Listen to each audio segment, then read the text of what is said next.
What is up, everybody? My name is Richard Terrell. I go by Kirby Kid, and you are watching DO Live. It's a daily stream show, except for it stopped being daily, and now I do these just about once a week, maybe once in a while, and we are trying to get back into a nice rhythm. So this is a talk that I wanted to rebroadcast. So the talk is titled Foundations of Game Design, and this is something that I felt like I could communicate in one talk, in one lecture, in one sitting, convey this idea of how I understand game design and how just about any person, whether they're starting or experienced, can get into designing better games, thinking about games a little bit more deeply, a little bit more embracing the complexity of game design and coming up with accurate solutions and new ideas. And it all starts here, right? Understanding whatever the heck foundations of game design actually means. All right, let's click here and zoom in. So this is what I call the details of life, the deets, if you will. Who, what, where, when, why, how. Who, what, where, when, why. And I threw in how. It'd be kind of cool if how was spelled with a W to complete the set. I really wanted to say W-H-O-W here, but I had to stop myself because there's a certain level of puns and wordplay that people just don't appreciate, and that is certainly the level. But these are the important things that we're going to be thinking about for this entire lecture, this entire talk. And everything that we want to know about design should be encapsulated or reflected through this lens. All right. So we can just start with the who. And I guess I'll introduce myself, right? My name is Richard Terrell. I was one of the designers on Bari Ball. It's a game within Sports Friends. I am big with Smash Brothers. You know, I was part of the scene from the very beginning. I started playing Smash 64 on day one, and ever since I've been doing crazy things with the Smash community, including, you know, hosting tournaments, competing in tournaments, winning tournaments, taking surveys, polling the audience, shaping the community, building websites, providing tools, teaching, coaching, all that stuff. For the last 2 years, I worked on a video game of my own. It's called Enlighten, and it's a game about learning. You play a puzzle game, and the game is designed to help expose learning habits or learning trends that you have and kind of push you past your barriers. One thing it does is it helps you identify what your learning barriers are in the first place, and then it tries to help you push past them and understand why they exist. And yeah, I can, like, there I am. See, this is a cool. And the next thing, just a list of my hobbies. So what's interesting about design is, let me see, design encompasses just about every art and craft and so many disciplines that we have in life. So when we're talking about the foundations of game design, we're really essentially talking about a way of getting at the design of anything. So from my personal experience, these are the sort of crafts and hobbies that I have experience with to various degrees, right? I found this common through line through all of it. The who, what, where, when, why questions that I use to evaluate game design have also been applied to every single one of these hobbies: piano, violin, graphic, digital art, sculpture, creative writing, technical writing, short films, YouTube videos, cooking, Japanese, and video games, obviously. So if you're not so into game design, but you like stories or the craft of fiction or visual design or visual art, a lot of what I say in this talk should apply to you as well, and it'd just be a fun thought experiment anyway. So there we go. We zoom out, and that is the who of this presentation. Now we're going to move on to the why. Okay, so why we make games. We make games because, and I got 4 reasons here that I outlined, and certainly you as an aspiring game designer or games type person want to be able to fall into one of these categories. So let's go with door number 1. To discover things about ourselves. I think this is something that a lot of people don't realize explicitly, but a huge part about learning anything in this world is getting some hands-on experience. You go and you try to play soccer, you go and you try to dance, you try to play a musical instrument, you try to travel, hike a mountain, anything. Like, you go and actually do the thing, and whether you succeed or whether you fail, that really doesn't matter. You discovering if you can do it, if you like it, if you hate it, if there's more to it than you thought, which certainly there should be. That's a huge part about learning. It's a huge aspect of just being human, and we should never underestimate that. Not everybody is making games in the games industry to make it rich or do whatever, get popular. Just sometimes on a very base level, we just want to find out a little bit more about ourselves. So that's number one. Reason number two, to explore possibilities. A lot of people will also, kind of by extension of reason number one, make a game entirely just to explore a possibility. So if you've never had one of those kind of conversations where you're like, what if we took X game and combined it with Y game? This was very popular when I was a kid in elementary school. We would imagine, what if you could take, you know, the latest game we've been playing and mix it up with the last latest game we've been playing, and we thought that was like the coolest game ever, obviously, right? Every idea you have as a kid is the coolest game ever. So people make games to do that. That's really cool about this is you can actually play them. You can actually explore the possibilities hands-on, and that's really a neat thing in and of itself. Reason number three. So reason number three is to create a video game to communicate ideas and experiences. This is getting at the core art part of video games, right? A lot of people think that video games are just hobbies and they're just distractions or whatever. You play them and you move on with your serious rest of your life. But in essence, so many things that we value in life is a matter of communicating to other people. So we write letters, we communicate with our words, we do various arts and crafts, and then also video games fall in that category. So we use them to communicate ideas. Sometimes ideas are better communicated in other mediums, sure, happens all the time. But for the most part, that doesn't really matter. We will do a thing to try to get an idea across to say, hey, I thought about this. And instead of trying to tell them with words, maybe it's cooler if you could actually build the thing you want to convey and get and watch them as they go hands-on with it. That's a huge thing. So just like I said with the kids talking about their best and favorite game ever, if they combined it X with Y, we do things to try to tell people, like, this is what I've been thinking, this is how I feel, this is something I went through, or isn't this neat, or whatever. Like, all that is valid, and all that is an important part about why we make games.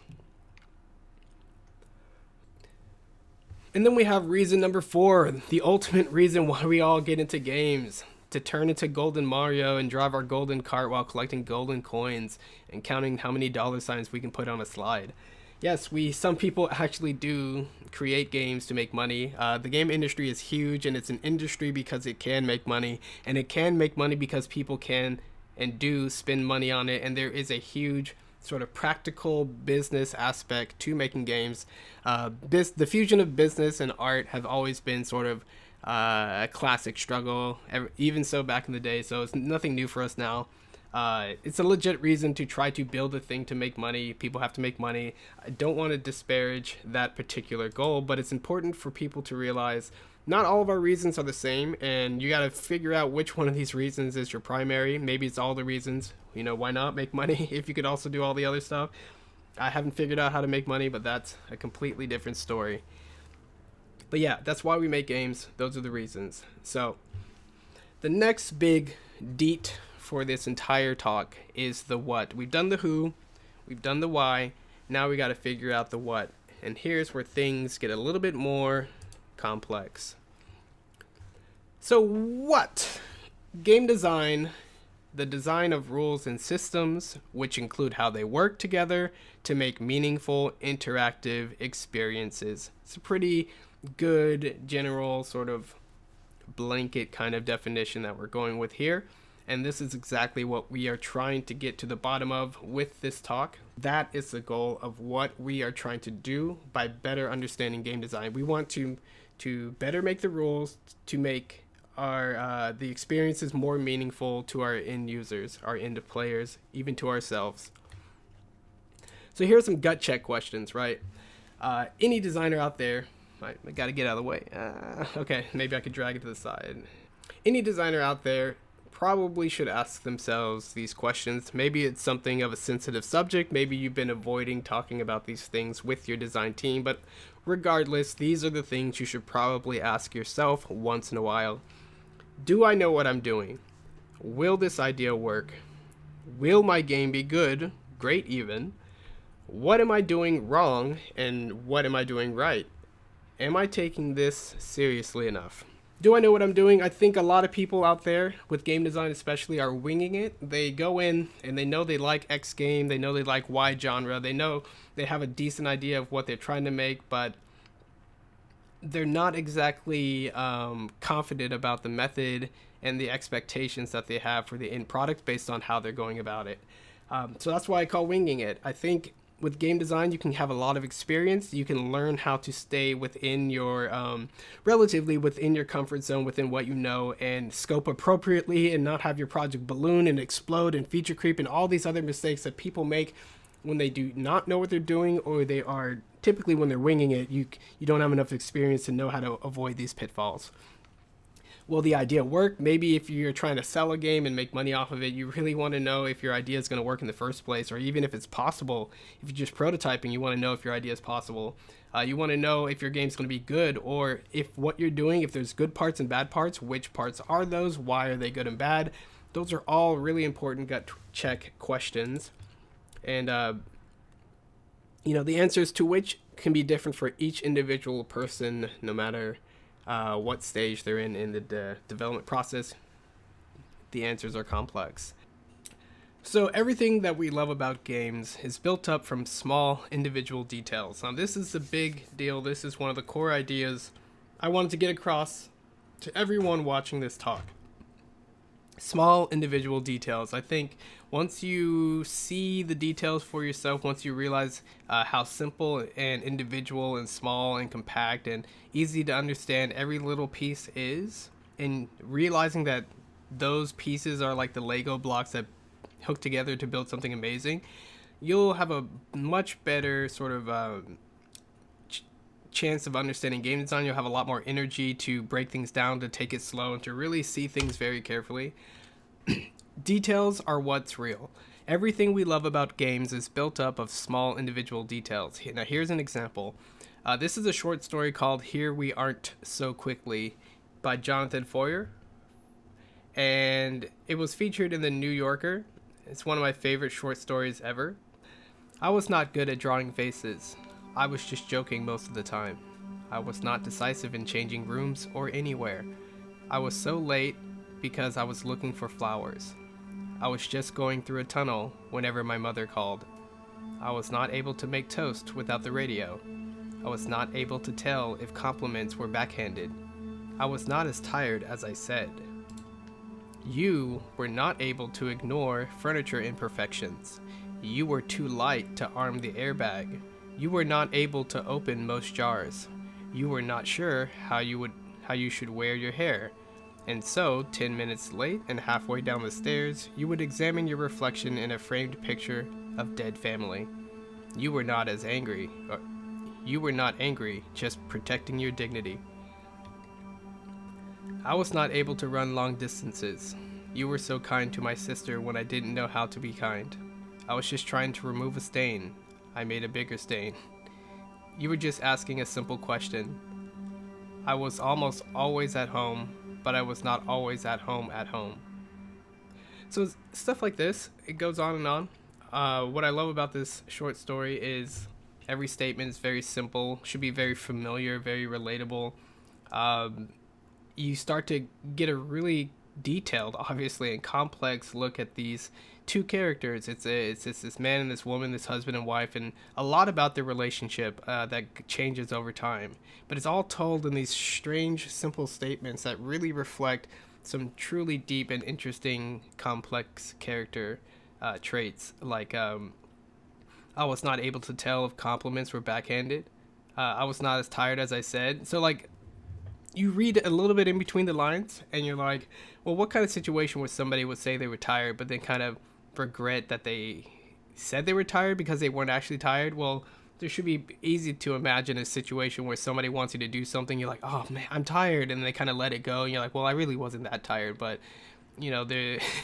for whatever reason, you use tiredness as an excuse, and you got away with it, right? And that's exactly what I kind of sense from a statement like that. You were not able to ignore furniture imperfections. Like, no matter where you go, no matter where they went together, this character would always talk about imperfections in furniture, friend's house, your house, outdoor, out and about in the city. Like, that's kind of a funny, unique and individual personal character quirk. You were too light to arm the airbag, right? A statement like that is so different from, she was skinny and petite and whatever. Like, you were too light to arm the airbag is, this perspective is coming from the husband, and it's saying like, okay, I'm driving us around, right? Something like that. And when you sit in the passenger seat, I can tell, or whatever, that you're too light to arm the airbag. That means he's thinking about her safety. And there's a lot in that kind of a statement, and the kind of person that would make that statement is things like that, right? So this entire short story, I encourage you to read it for yourself. Okay. So details add up, and as we just saw in the short story, as I just explained and kind of went over, every little detail adds up. Here's a really amazing quote by two of my favorite artists, Hayao Miyazaki and Shigeru Miyamoto. I once had a discussion with Hayao Miyazaki when he was making Porco Rosso, and he asked me if I knew the way to make a landscape look authentic from a bird's eye view. I wasn't sure, and when I asked him what it was, he said, just keep drawing.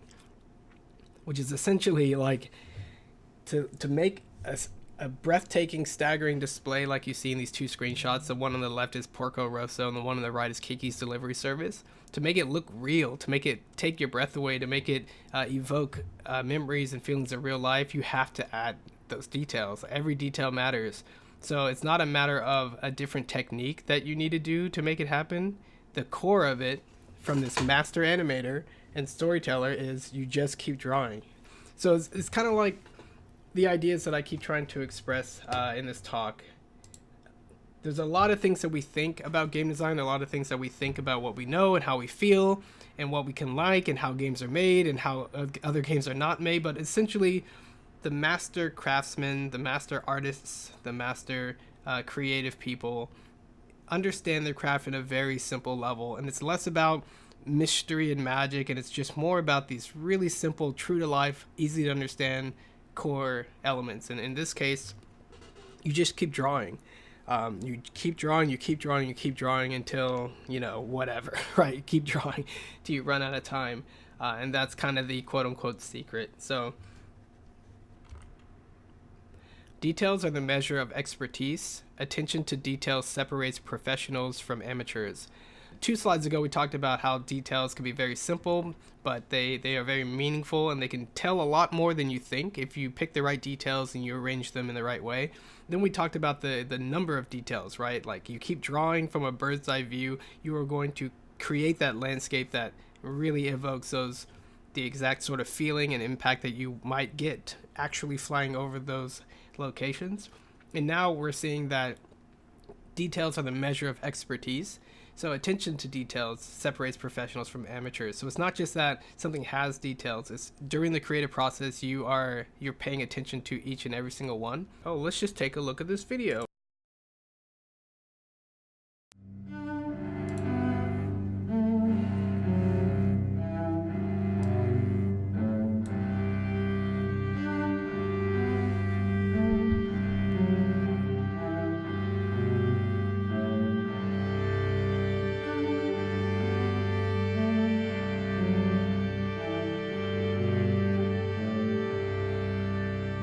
I like this shot. Look at all that stuff. I like just how his clothes are worn, too. It looks like he and the clothing and all of the stuff in the back has been through a lot. He probably has stories to tell. I just love that light coming in through his left side. It just hits his face in such an awesome way. Draws me right to his eyes. You can see like each little grain of dirt and oil in these things, like the motor parts and the wood. It's really cool. If you look on his left cheek, you'll see that the camera is giving me perfect rendition of his skin tones there. Even the colors on his shirt and his pants are just glowing. That hat, the rim and the top of that hat really adds to the whole mood and the feel of this image. Look at the floor. You'll see that you see all the grain, and that floor is printed perfectly. Even the back wall has the wood back there has detail in it. Look at his hands. Look at the ring on his finger.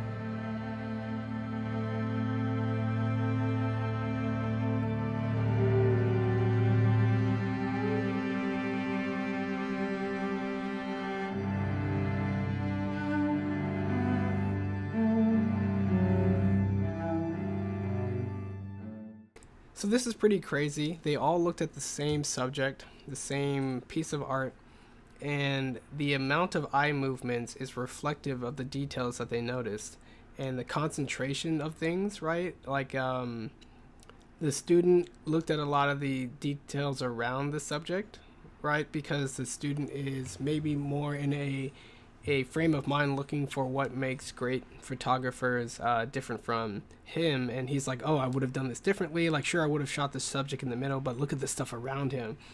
And you can see that the non-photographer looks mostly at the person in the subject in the picture. So the face, she got to look at the face like, oh, what a great expression. Look at the hat. And you can kind of see it here, right here. Like, oh, look, the hat and expression, like, oh, his hands and his feet. Okay, nothing interesting. Looked off to the side. Okay, this. And then the density increased 2 times for a student. And then the density of the pro versus a normal person is 5 times.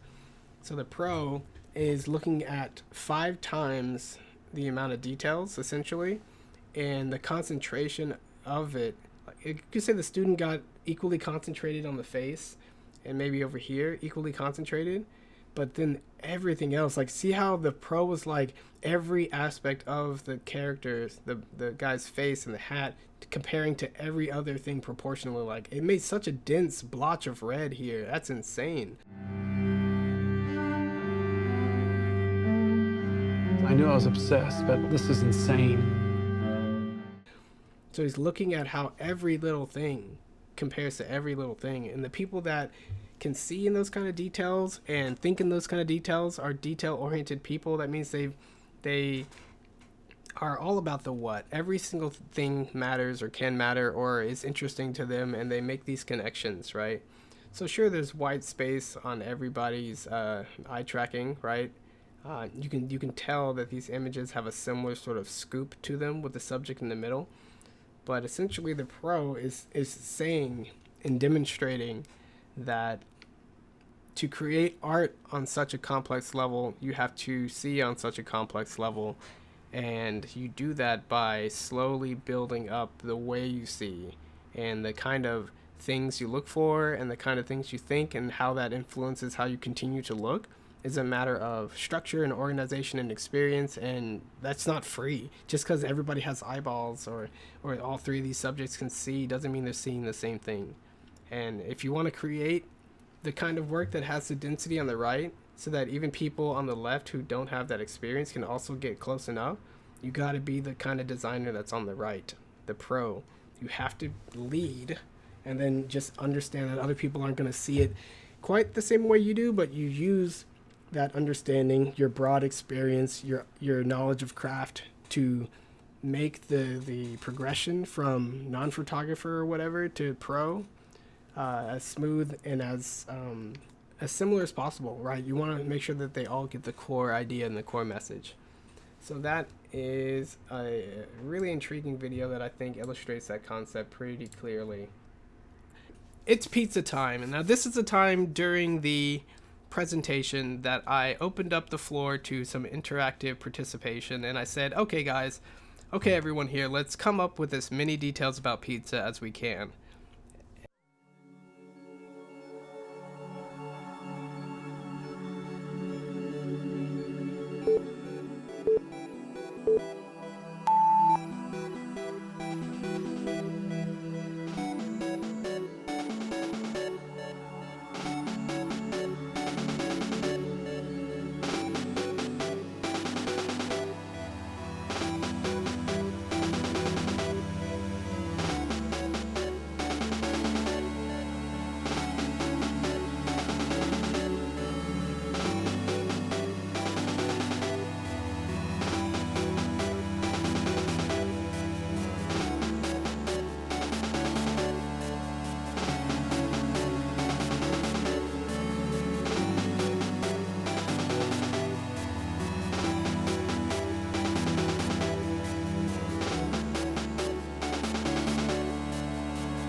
And then after we did the pizza exercise, I switched things over to Mario. And I used Mario Maker on the Wii U. And I said, let's come up with as many details about Super Mario Maker, a Super Mario Maker level as we can.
Okay, so these are the details of video games.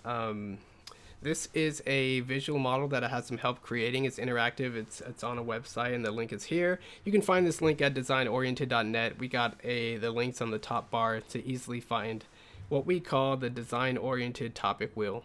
And no matter what topic you are talking about with games, you know, ideally it would fit somewhere on this wheel, and understanding where it fits on the wheel will better help you talk about that detail, that topic in relation to everything else. Let me just show a little bit of it and see what happens. Boop. Cool. All right. So this is the topic wheel right here. It's blank in the middle, but as soon as you hover over a section, it defines it if it has a definition. Gameplay elements, a broad category to contain gameplay elements and rules, contains more subtopics organized for clarity and overlap with fringe examples do exist. So this is just a good way to organize things and get started, but it's not supposed to be absolute, right? Don't worry too much about that. Then we have things like mechanics and inputs, and it drills down deeper to some pretty specific stuff. We got level elements, which is on the DO website, and just about everything that I create, I stick to this color coding, so you can pretty much follow this structure anywhere you go, anywhere I go. But we have level elements, and these are kind of like the things you should build your game worlds out of. You have all kinds of rules and systems that fit here to define your game, define your world space, define your gravity, all these kinds of things, interactions. You have things that are, for gameplay purposes, more like augments or layers that go on top of your core gameplay. There can be thought of as a power-up or some kind of currency-based economy or EXP-based economy. A lot of games feature rules like that, so I gave it its own little section. And then, you know, enemy elements that includes things like bosses. And that pretty much makes up the entire light blue ring here on the outside, and these are your core gameplay elements. Everything about the game can be made up of the stuff you build your worlds out of, the controls you give your player, the rules that govern the interactions, and in enemies, and a few other things that, you know, can power you up. And this is all you really need to think about on a low level.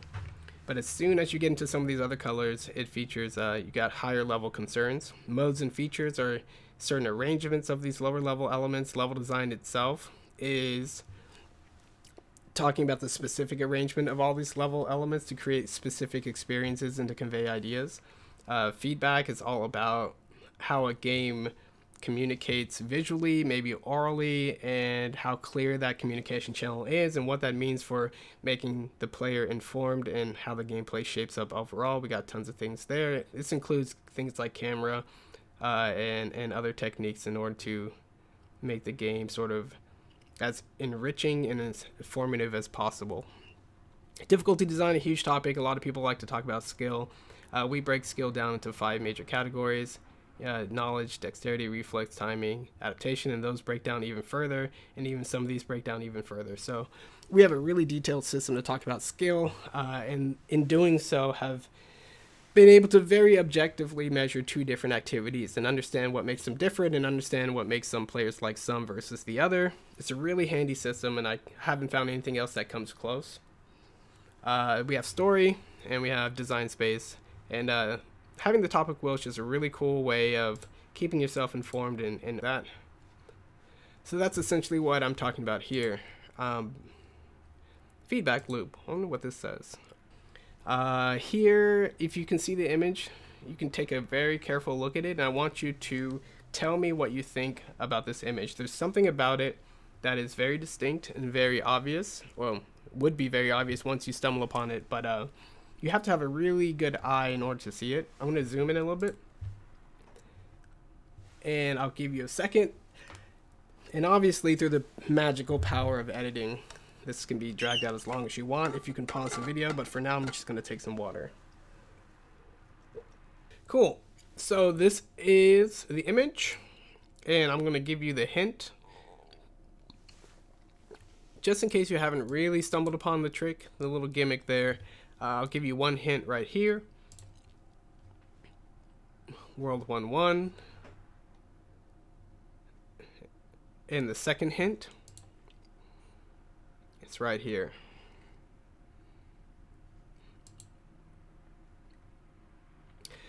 So now when you look back at the image, I think a lot of things should be much more clear to you. Before, if you were familiar with music, maybe probably if you were unfamiliar with music, this entire thing would just look like a foreign language. You wouldn't really know how to parse it. You would just think, oh, that's music. I see music notes. I see a music staff. It's got to be music, right?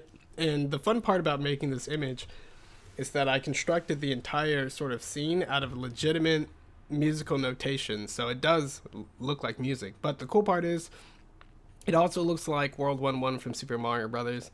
So you can see the coin block here, the classic opening right here.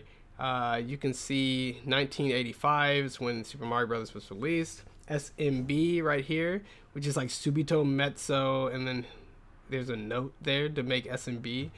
World 1-1, it says it right here if you were paying attention. Time 373. Is that the amount of time they give you in the game? I thought I kept as many details as possible straight, but have you made a little Koopa Troopa? It's a fermatted 8th note that's tied to this quarter note, and this 8th note has a sharp sign next to it. Like, that's hilarious. And here's some Goombas. They're actually what are they?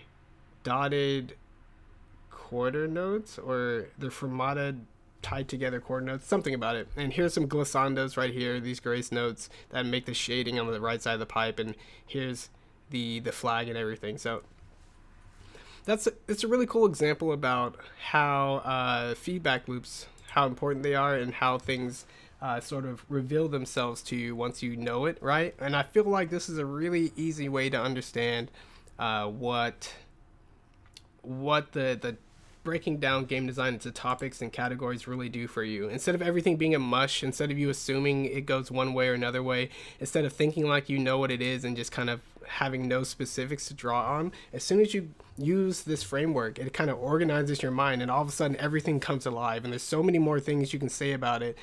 There's so many more things that you can anticipate, ideas you can try, and things you can express once you have the details in mind. So never underestimate the power of these details. Okay, so the next topic is consider. Consider what perspective do you have when searching for details. So yeah, what perspective do you have, right? You can be a player, you can be a competitor, you can be a blogger, a QA tester, a researcher, or a designer. And these are all things that I've done throughout my gaming sort of self-education. So we're going to start at the top and think about what it means from each of these perspectives, right? Like it's me, old picture when I was a tiny kid and got my Game Boy for Christmas. One of my favorite Nintendo devices of all time, the Nintendo Game Boy. I played Mario Land on it. I played Tetris. I loved Tetris as a kid. And seeing things from a player perspective is what we all should have. I don't know anyone who gets into the games industry and has never really played a game before. I don't think that's how it works, but, you know, correct me if I'm wrong. We all have experiences playing games, and games are fun. We have experiences sort of being challenged by them and overcoming them, and discovering new genres and discovering new worlds and discovering other players in the vast design spaces that each game can contain. Playing games is awesome. Playing games is a lot of fun.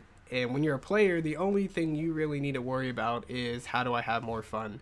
What do I want to do? What levels do I want to take on? How do I want to play? What game do I want to play? Those are really the kinds of concerns that a player focuses on, and not necessarily anybody else in this chain. So we're going to go to competitor.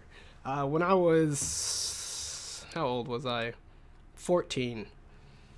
Started playing Super Smash Bros. Melee competitively, and down here in Texas, we grew the competitive scene out of nothing. It was just us friends getting together, driving to each other's houses, and having Smash Fests. And then soon we organized and through tournaments, and we just grew the scene up as best we could, and other people did the same. And now we have this crazy, incredible, global, organized esport around Smash. And I remember when we didn't have it, right? I remember working to get it to what it is today. So when you're a competitor, you see things differently. You see the game differently. You dig into it more deeply than you ever would as a casual. The things, you sort of develop a new way to appreciate it. And even though it may not all be like laughter and giggles or whatever, it's a really engaging and fun thing to do. That's why people do it, right?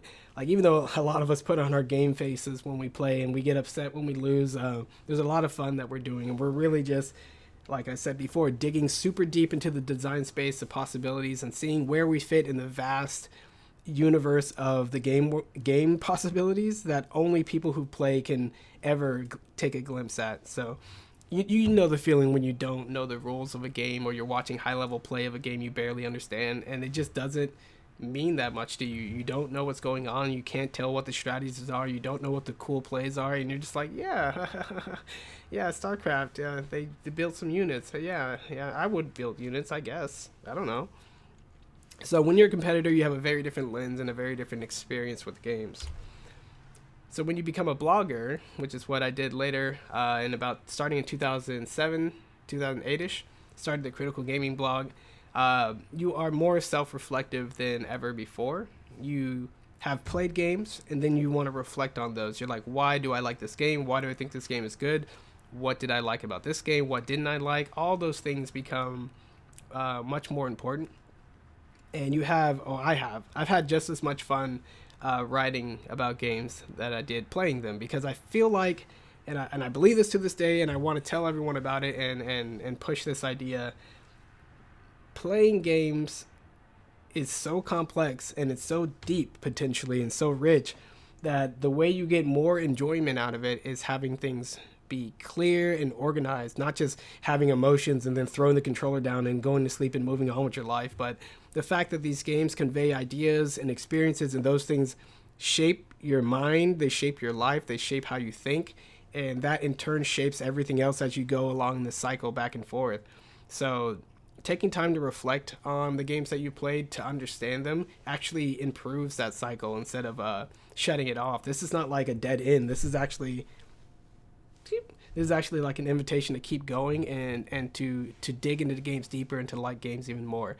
So I would venture, the person that only plays games and like turns it off and does nothing else with them, doesn't even think about them, doesn't like games as much as someone who plays less hours but does more with games after the fact, thinking about it, talking about it, whatever, making games.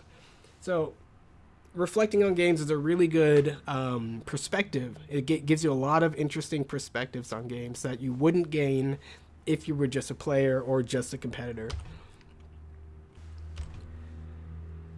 And then there's the QA tester. So this is something even beyond a blogger, right? Something very different. And as a QA tester, you're playing games, sure, but you're also using an incredibly detailed eye to scrutinize so many things that you would never have done otherwise, right? When I used to work for South Peak Games, and they were a testing company, and we got to test a lot of different games. I tested some things for DS and Wii and Xbox and PC, and I remember doing some tests, and you have to sort of push your character up against the wall on the edges of the entire stage or the entire game world or whatever, and it takes a long time, right? You're like, well, why would you need to do that? Well, some player eventually is going to press up against every single space, and if the seams aren't done correctly, then you could fall through the world. And instead of letting players fall through the world, we have our testers test it, and they try to find all those bugs and holes and possibilities so they can fix it before the game comes out, ideally. So when you're a tester, you're not just thinking like a creator or a player, but something in between, where you are in a very different way testing out the possibility space of games, and it gives you such a different perspective on what games are, right? The player, like 99% of players are gonna like see a jump pad and a gap and be like, obviously use a jump pad, hit it and go. But there's going to be that one player that just didn't know it was a jump pad, that didn't have that previous experience. They're going to go left or right or backwards, and you're like, why are you going that way? But then thorough QA testing will find those possibilities, will make sure that there's no bugs or glitches or crashes when you do so, and try to get the entire game experience, not just for the most players, but all players, the entire game experience to work as intended. So it's a really neat experience to both widen your consideration of other play styles and other players, is to be a game tester.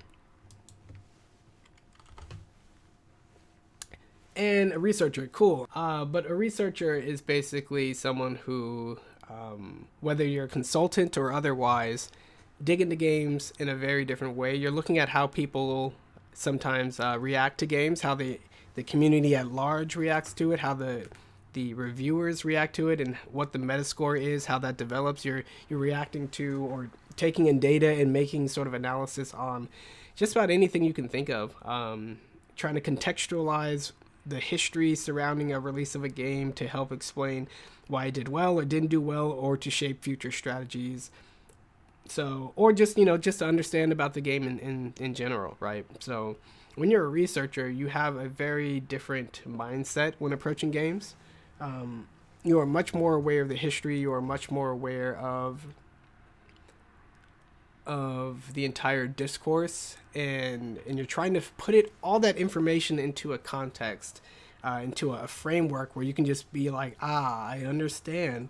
And even though some games are great, they don't always sell. And even though some games sell a lot, they're not always great. And maybe just once in a blue moon, this lightning in a bottle type opportunity opens up because this and that. And these group of gamers are really dedicated, but there's not a lot of them. So maybe and you'll just paint this entirely rich picture the more you research and the more you do this. So definitely valuable, definitely worth it, and definitely a part of an important lens that you can apply to better understanding games. All right, so let's zoom out. Designer, it's the last one. Hey, it's me playing Daigo Umehara at EVO. Yay! So, as a designer, you benefit from every single perspective that we previously talked about.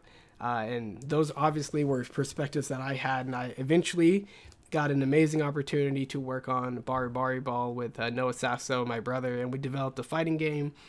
And I even got a chance to play with Daigo here when he was testing it out before the game came out. And we hosted tournaments for Bari Bari Ball and played it myself. And it was an amazing experience. But part of the reason why we were able to design the game so well is because of the huge amount of experiences and details that we gathered from all those other perspectives, and knowing how to put it all together to make better informed decisions about what we were making, and to look into better places to see how we were doing, right?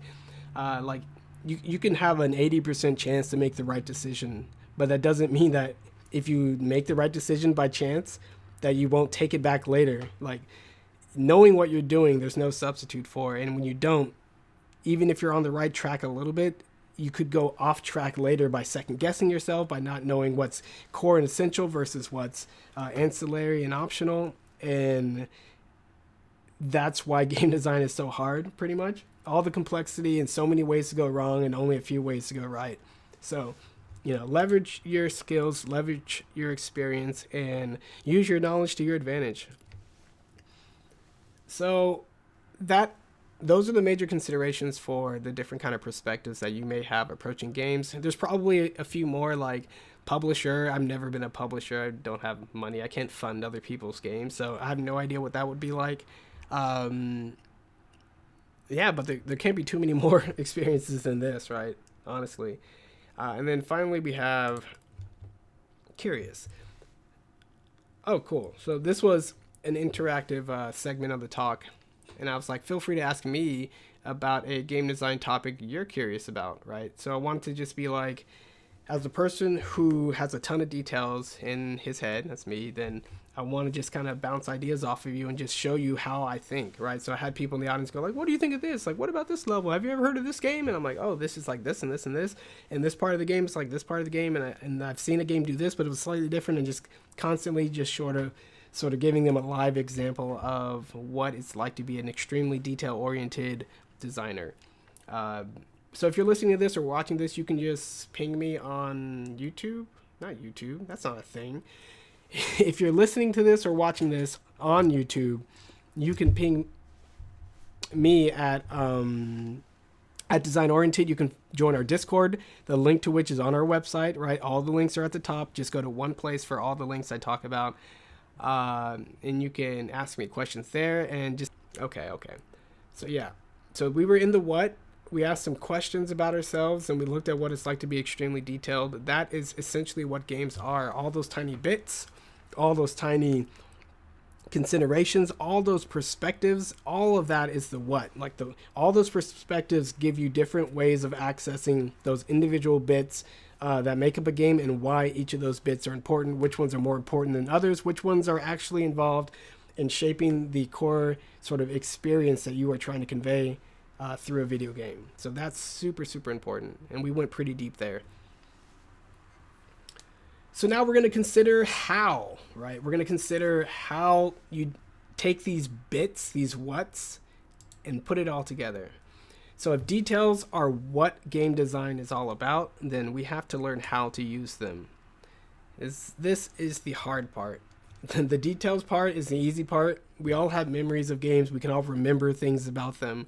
And even if our memory is not so good or our organizational structure isn't so robust, we still have those memories. But the how is something one step beyond it. So let me just give you an idea of the danger of details. So details without context and structure can easily become confusing and boring, and this is the example that I use to demonstrate that. So I'm going to give you guys a chance to take a listen. It starts at 17:27. I'm going to click it, and we'll see what happens.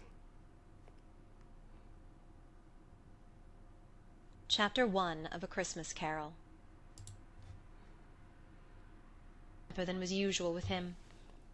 Meanwhile the fog and darkness thickened so that people ran about with flaring links, proffering their services to go before horses in carriages and conduct them on their way. The ancient tower of a church, whose gruff old bell was always peeping slyly down at Scrooge out of a Gothic window in the wall, became invisible, and struck the hours and quarters in the clouds, with tremulous vibrations afterwards, as if its teeth were chattering in its frozen head up there. The cold became intense. In the main street, at the corner of the court, some labourers were repairing the gas-pipes, and had lighted a great fire in a brazier, round which a party of ragged men and boys were gathered, warming their hands and winking their eyes before the blaze in rapture. The water-plug being left in solitude, its overflowing sullenly congealed, and turned to misanthropic ice. The brightness of the shops, where holly sprigs and berries crackled in the lamp heat of the windows, made pale faces ruddy as they passed. Poulterers' and grocers' trades became a splendid joke, a glorious pageant, with which it was next to impossible to believe that such dull principles as bargain. So, Charles Dickens, an author known for a lot of rich language and extreme details when describing just about everything happening in the scene and not just to the character, the subject character. When you're listening to this, it's so easy to get lost, right? The amount of attention and detail and energy put to describing what was that, like a church that could be seen through a small crack or in the wall that has a bell that did this and that, and the ice that froze on the street and people that pass by and the colors that reflect off the window. Like, that's a ton of details put into so many of those elements, and we didn't even really get to Scrooge. So it can be difficult to follow that. Certainly a style, certainly an accomplished writer and classic story, but so you can see it's not just a matter of having details and knowing what they are and just shoving them in. It's not even just a matter of arranging them into somewhat coherent packages, sentences, groups, whatever. It's a little bit more than that, and we're gonna have to take a deeper look at what's going on. So let's do this. Okay. So how to connect details, right? So all the details, all the what's are what we discussed before, but now these tiny little hows need to be inserted in between them in a very specific way in order for the end result to work, in order for the maximum impact of all that work, all those details we want to convey. So the how helps us see the why. Now here's a really interesting video, and it's going to demonstrate how the method that somebody uses to create a piece of art or convey a message or whatever can help us understand the why and connect a lot of the other important details in the who, what, where, when, why details of life, so to speak. So I'm going to play this video.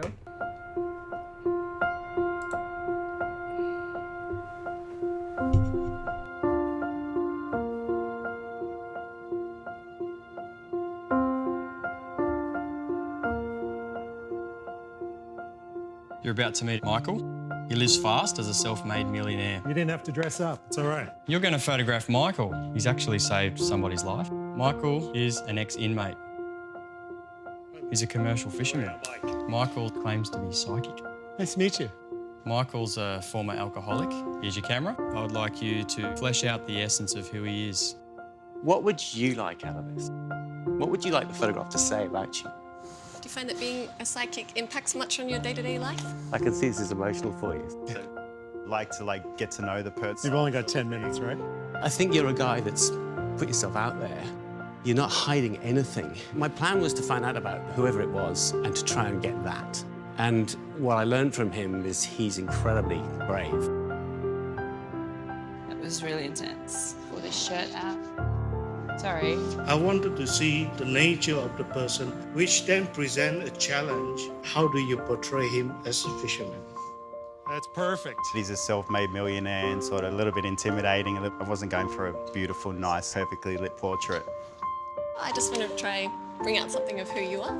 I think that you just treat people like they're everyday people, like everybody is. Pleasure. Thank you. you so much. I hope I've got that guy's bravery on film. So it was a very intimidating environment. Can't see your work.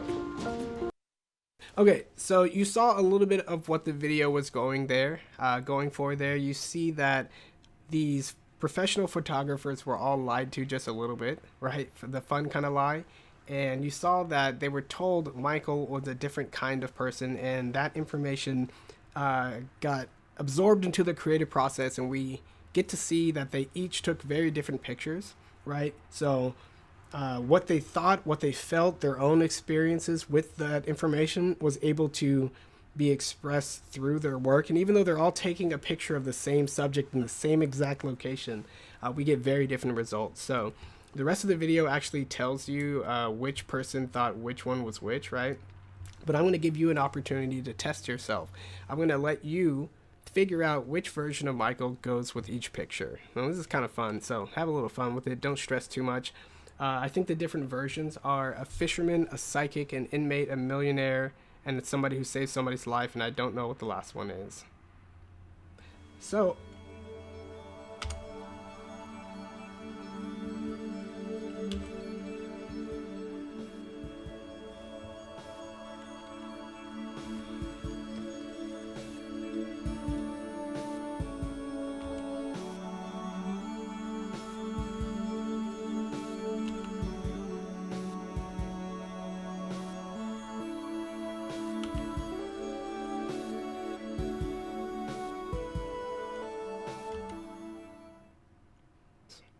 like the empty chair next to it too. Because it's a totally different person.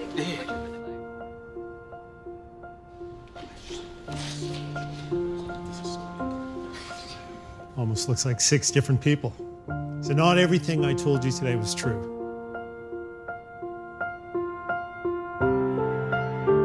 I'm not a fisherman. I am not an alcoholic. The GFC hit me hard, but I've never been a millionaire. Never been in prison. I am a Bondi lifesaver, but the story we talked about never did happen. Not psychic. Can barely spell it. Before I knew there were different characters in each, I thought, that's really strange. These don't look like portraits of the character I thought you were. You always got your own preconceptions and you've got your ideas. It pushed me into a position and a space that I wouldn't normally be in. You have to dig a lot deeper. It means you've got to be, I think, you're a lot more creative to work out how you're going to play things. Photograph is shaped more by the person behind the camera than what is in front of it.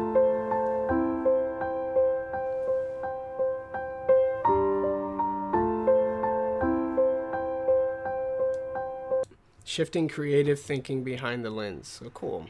It's a very interesting video. Is exactly what we're talking about here. You can have the same what and have very different end effects because of how you decide to focus on some details versus other details, how you decide to actually make the thing you're making. Super important, right? And they know it, I know it, and I'm just trying to get you to know it because it's so obvious for people who do create. And it's just something that we need to realize and embrace. So the how helps us see the why. I already did that. The why, it must be real. Okay, so here. The why you do things, if people can get a sense for the why underneath your motivations, your actions, your art, your video games, your portraits, your pictures, your dances, everything, right? If they can get a really good sense of what you thought and why you did it, they can pretty much tell if you're a faker, right? In a lot of ways, like, sure, some people can fake it so well. Ooh, they convinced us. They pulled the wool over our eyes. Who cares? For the most part, we're talking about most cases and most people learning how to connect details with the hows, right? Like how this detail works with this detail, with this detail and this detail. The thing that connects all the details together, right? Which details you pick in the first place that determine how you connect them is why.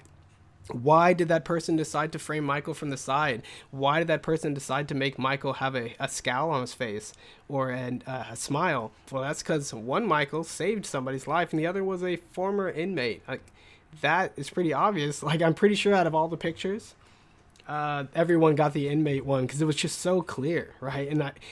But yeah, the why is super important. There's generally much fewer whys in the middle of people's design decisions, in the middle of people's motivations and how they think than details and hows, right? So who, what, where, when, why. We're on the why. We've talked about the how. That's really all there is to it. Who is the person creating it? What is the thing they're creating? Where, who cares? Where and when are just, time markers for their point in history. Why and how connects the what, and the why is the reason that's at the core of everything. And that's a really handy way of thinking about craft and design and detail and how they're all put together.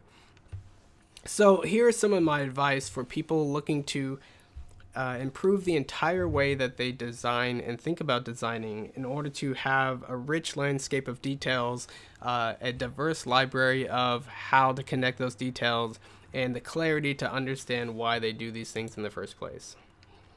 So write everything down. This is a huge thing for me. I love writing, so it's not a problem for me, but I think a lot of other people stress out about it too much. A lot of it is more about record keeping and reflection than it is about grammar, proper sentences, and making arguments. So I can show you my spreadsheet here. This is the same spreadsheet you saw there in the thingy, in the video clip. I'll do 200 so you can see it. I've been keeping track of all the games that I've ever played. It really just started off as me creating a list of puzzle games that I played on an old blog post that I made, which I can easily show you here. So I started writing this article. I wrote it in 2009 in October. and I was talking about, Will Shorts and Puzzle Masters and different types of puzzle games and how I can group them into different things and blah, blah, blah. And then I made a list of all the puzzle games that I was had recently played and all the different sort of levels of accomplishment that I did for these games, right? 100% this game, 100% this game, 100% this game, stuff like that. And I was keeping track of this on the blog post and updating it. These are all the Flash browser-based ones I played, so I linked to it. I'm like, hey, chick, I beat all these different games. Like, this is how much I love puzzle games. And just trying to reflect on that, right? These are all the DSi ones I played, and I 100%ed just about every single one of them. So, thoroughly exploring these games, thoroughly beating them, and it just became a hassle to keep going back to this blog post and updating it. So I was like, wait a minute, why don't I just create a spreadsheet? And I can do it for every single game I've ever played, not just the puzzle games. And that's how it really got started. I have a really good memory, so I was just able to think back on my childhood and just remember every single game I've ever played. And this helped me sort of see a lot of things. I think you don't need to take data in order to analyze it. You don't need to make charts and graphs like I did. These are all the different genres that I play. I love puzzle games, obviously. Action games may be too big of a category, but I play a lot of them. Platformers and strategy games, fighting games, first-person shooters and adventures and RPGs and shmups and sports and rhythm action. I play a lot of different types of games, right? I feel like some people only have a few wedges, and that can kind of give you an idea of the diversity of experiences that I bring to the table with my game design. It's not just like, hey, I've only played RPGs. I have a great idea for an RPG. You're like, I bet you don't. I mean, chances are you're just remixing what's already there and you probably don't understand it because you only played RPGs. Diversity is so important and necessary, and this has helped me understand my own history with games and maybe ways to sort of continue to diversify. You can't get this kind of insight just based on random memories that you have.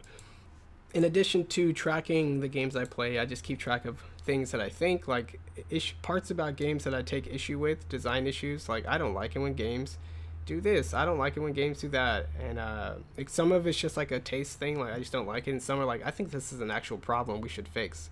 And I have it all color-coded with the DO topic color so you can get a good sense of the diversity of topics that I address with the things that I don't like. It's not just I don't like the story of this game. I don't like the story. I want to write my own stories. It's there's a lot of different aspects to games that I pay attention to and have opinions about and think about and try to fix. So this helps me better reflect on that in the first place. Same thing with awards. Games that do really good things, games that are shining examples of X, Y, or Z. I do the same thing. Hundreds of examples. So instead of hey man, what games do you like? You're all the popular ones, obviously. I can just be check it out. It's a list of all these specific things that I like and don't like. Very different. So, write everything down. Writing things down helps you reflect over time. And there's many different ways to do it. Find your own way that you find comfortable and can keep up with. That's my advice to you. Talk to anyone and listen to everyone. So Design Oriented was a project that we started a long time ago. And it was an attempt to create a search engine for games criticism, right? And we have this blog and we have a DO super search right here.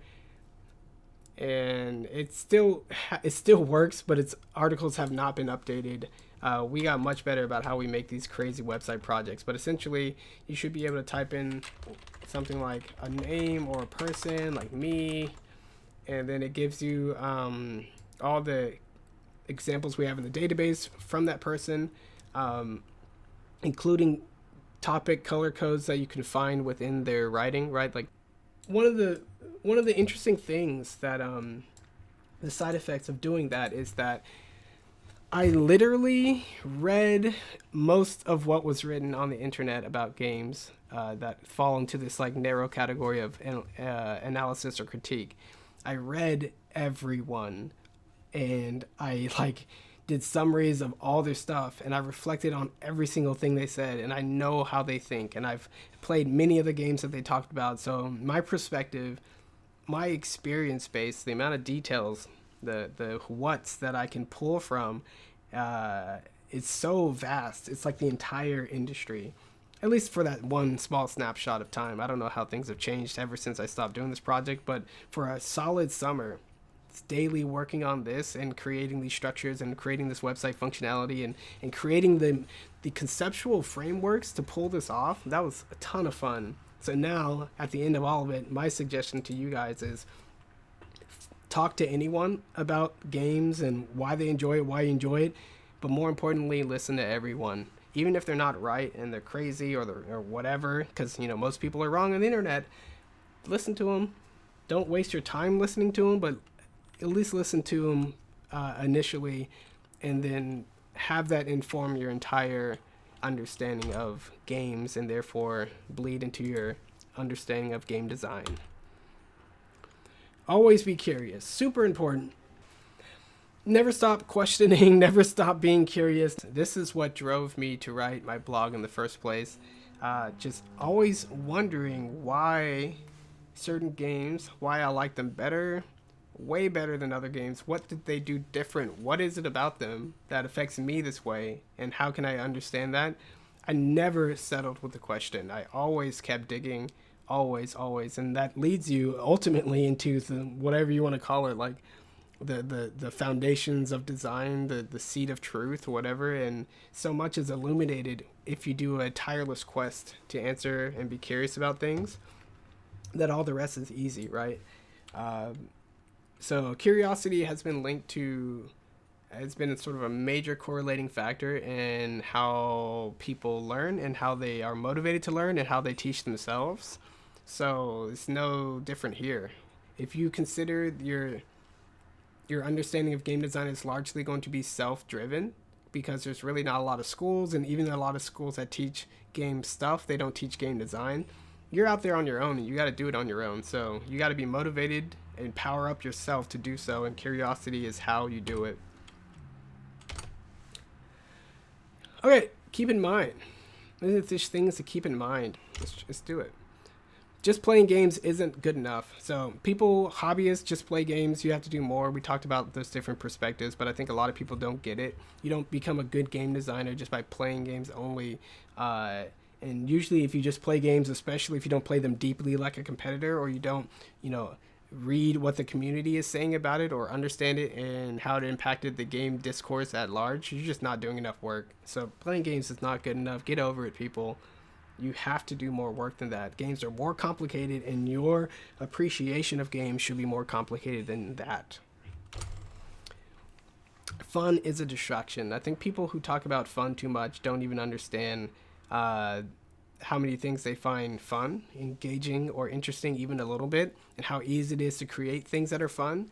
But then rather the difficult part is how it's much more easy. It's much easier for a game to confuse or muddle or confound the player because of the elements in the game are sort of working against each other. So I feel like people who talk about fun too much and you just gotta find the fun, and this is fun. Like, how about you focus on the design? The design should be solid regardless of this super high level fun thing that you're seeking after. If you have good foundation, if you have a good method to have a good foundation, if you know what you're talking about and you just know how games work fundamentally and how people learn fundamentally and how people interact with games on a very basic level, you don't need to worry so much about fun, because then all that solid groundwork, that solid foundation will set you up so well that you could just be like, oh, just like toss a funny character on top and a bow, and all of a sudden you've got a lot of good there, instead of trying to chase this sort of white rabbit, albatross, chase some animal. Quality is capped. This is sort of a complex one that I think a lot of indie designers struggle with, because they exist on their own timeline and they are only beholden to themselves for a lot of the projects that they work on. When you start a project, the quality of that game or whatever is going to be capped, right? You cannot infinitely correct mistakes and infinitely learn in regressive sort of checks in order to make a game sort of the best thing it could ever possibly be. That's not how learning works. So much about learning comes from when you have the space and the time to step back, reflect on things, maybe research some other things, talk to other people, see how it hits the word at large, and then you put all that together and you learn from it. So if somebody comes up and be like, yeah, I don't like these controls, you can't just like go back and fix it all the time. I don't like this level, go back and fix it.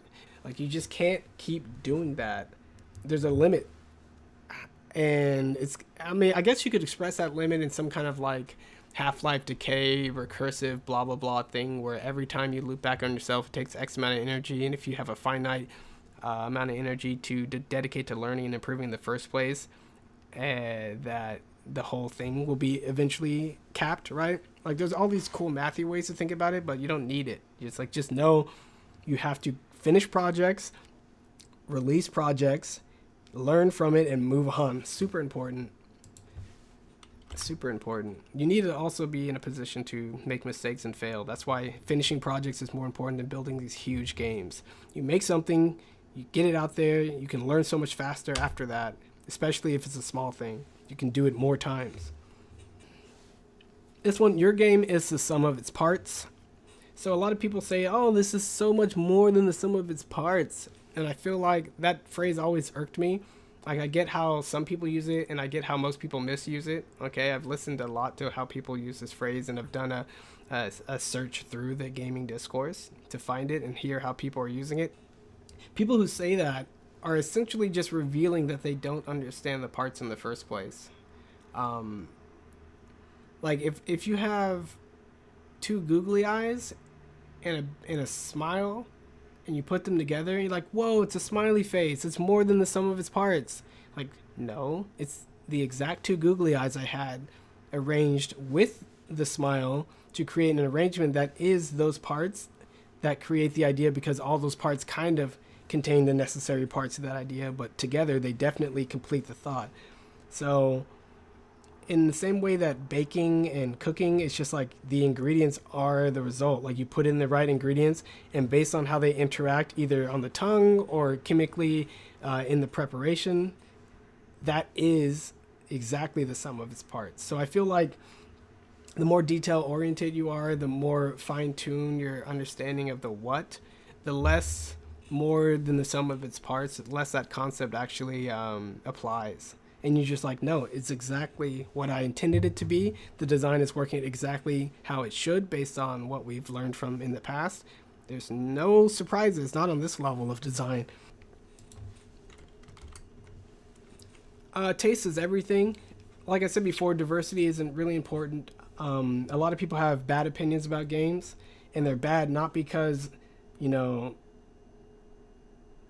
I don't even care. They're bad because they don't have enough experience to contextualize the thing they talk about, but they want to talk on such a grand scope that's beyond their experience. It's just classic overscoping, but they don't realize they're doing it, right?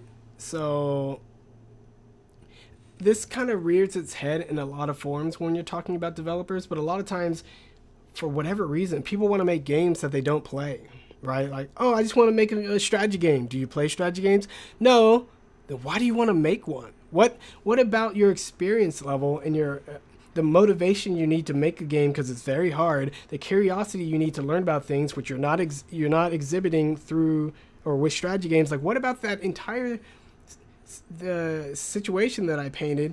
Do you think that you're going to successfully make a strategy game? And again, you can go back to the why people make games. Maybe they're doing it just to learn if they like strategy games. Cool. But there's usually a lot more at stake than that, and we just don't have infinite time. And I really hope that people have accurate expectations, and that's really more important than actually trying to like control what they do. Like, you can do whatever you want. Just make sure that, I mean, I want you to go about not kidding yourself if at all possible. So taste is really important. It's the thing that grows with experience. It's the thing that listening to everyone, or talking to everyone and listening to everyone, talking to anyone and listening to everyone would really expand for you. It's a thing that playing games more deeply, competitively, speed running, 100%ing games, that kind of thing gives you a greater appreciation of games. It expands your taste. It expands the experiences that you have. And with games in particular, it's kind of hard because these things are skill-based, and it takes a lot of skill to play games well. It takes a lot of time. You saw on my spreadsheet, I have on record, how many hours? On record, I have 15,000 hours of gaming played, and that's when I started taking record of the hours. I played many more hours than that. 15,000. It takes a long time to get good at games, right? And it's not just about the time, it's about quality practice, it's about all these other things that are hard in their own way. But yeah, games are hard, so don't underestimate the power and the value that those experiences will give you, and don't just assume that you don't need them, and don't pretend like there aren't multiple ways to try to gain that knowledge, right? So you can't play games, and talk to a lot of players, research, do polls, go hands-on, like get as close as possible. There's really no excuse to just thinking that your opinion is super cool and you're make the coolest game ever. And then a lot of other people like to retreat back into the whole fallback of, well, then I'm gonna make games for people like me and people who have my taste. Man, treat this thing seriously, learn the craft, and then if you want to make those kind of games, you have all the power to do so. But don't just settle for this weird self-defining level of quality. It's really, you owe yourself better than that. And I think if you did the work and you looked back on the way you used to think, you would tell yourself like, man, you really didn't understand anything. You really didn't have that much creative going on. You really didn't know what you were doing. So if you could tell yourself that in some kind of theoretical future self of you could tell yourself that, then you just need to believe it and do the work possible now, because it's all on you, right? It's why people make bad games, is because it's all on them, reflective of their entire sort of worldview when it comes to design, craft, expression, art, and games. Take inspiration from life and not games. Again, too many people play a very small amount of games and then want to make a twist or a spin on the very small amount of diverse games that they play. Not a good idea. The people who have ideas, so like the structure that having a DO topic wheel, like all those topics and all those color codes and categories in your mind, is that they help you organize information, which helps you experiment and find connections and combinations between them that much easier. So that the foundation there, that language there, pays dividends, and with it you can see how sort of insular playing a small amount of genres can be, how limiting it can be for your creativity. But if you have that kind of a structure, and then you go and do a musical instrument, piano, violin, you go do dance, you go do athletics or exercise or sports, or you read books, or you do whatever. Like there's so many different kinds of experience you can have. You can even take like being a waiter or volunteering or talking to people or doing whatever. Like there's so much in life. Life is where all the richness comes from in the first place. Life is oversaturated with details, and it's your job as an artist and as a craftsperson to know yourself, find those details, understand the craft, put them together, and filter out which ones are important, which ones are not important, and convey something very meaningful to you and hopefully meaningful to someone else through quality craft. It comes from life, and you use craft to hone it into something that's like life, or life-like. Yeah. And that was the entirety of the talk. I think I ended with some context, right? We talk about game design on the Design-Oriented Discord all the time. We're super serious. We've done lots of interesting activities using the structure of the topic wheel. We've played a lot of games. We've streamed a lot of games. We've talked about a lot of games. We've made a few games. A lot of us have a lot of different disciplines like music and programming and math and English for me. And some people are still in school. Some people are a lot older and younger. I'm not the oldest or the youngest. It's just a really focused and clear place to be if you are interested in game design. yeah, I don't know what everybody else is doing. I don't know if they understand how to take it seriously. I don't know if they understand how much more they could do. I don't know if they understand that this fog, this mysterious art of game design that a lot of people think is just magic and you gotta do everything by trial and error and guessing and checking and playtesting. You don't need to do that much, right? There is a craft to it. It can be learned, it can be known, it's solid, it's a foundation. Alright guys, so that has been the presentation, the reproduction, the rebroadcast of a talk that I did about a year ago titled The Foundation of Game Design. If you have any questions or want to talk to me or be a part of our community, you know where to find all the links. You just go to designoriented.net or check us out on Twitter at designoriented, or if you want to get in contact with me directly, even though that is me directly, I have so many Twitter accounts, you can follow me at KirbyKid. Otherwise, that has been fun. I've wanted to do this retalk for a long time, and I'm not going to labor it any longer, and I hope Adrian cuts this part out, because this part does not need to exist on the broadcast. I am rambling because I have been talking for the last, an hour and a half, 2 hours, and when you go that long, it's kind of hard to stop.